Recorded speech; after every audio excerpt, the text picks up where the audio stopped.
Hello, আসসালামু আলাইকুম।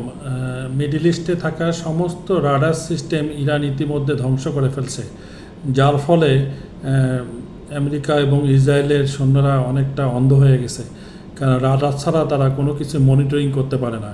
আপনারা কি জানেন রাডার কিভাবে কাজ করে? রাডার ফ্রিকোয়েন্সি, হাই ফ্রিকোয়েন্সির মাধ্যমে কাজ করে, অর্থাৎ বাদুড় যেভাবে কাজ করে ঠিক রাডারও সেভাবে কাজ করে।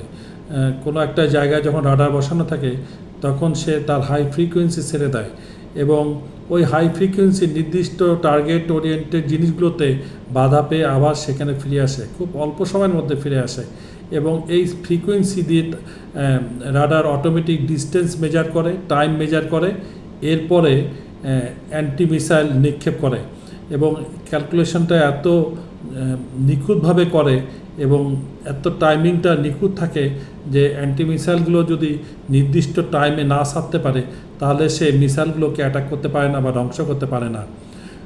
তো যেহেতু রাডার সিস্টেমগুলো ধ্বংস হয়ে গেছে, সেহেতু ইরানের জন্য খুবই ভালো হয়েছে, তারা নিখুঁতভাবে টার্গেটগুলোকে ধ্বংস করতে পারতেছে এবং যারা ইসরায়েল বা আমেরিকার ঘাঁটিগুলো আছে তারা ঠিক ওইভাবে কাজ করতে পারতেছে না। আশা করি জিনিসটা বুঝতে পারছেন। ধন্যবাদ।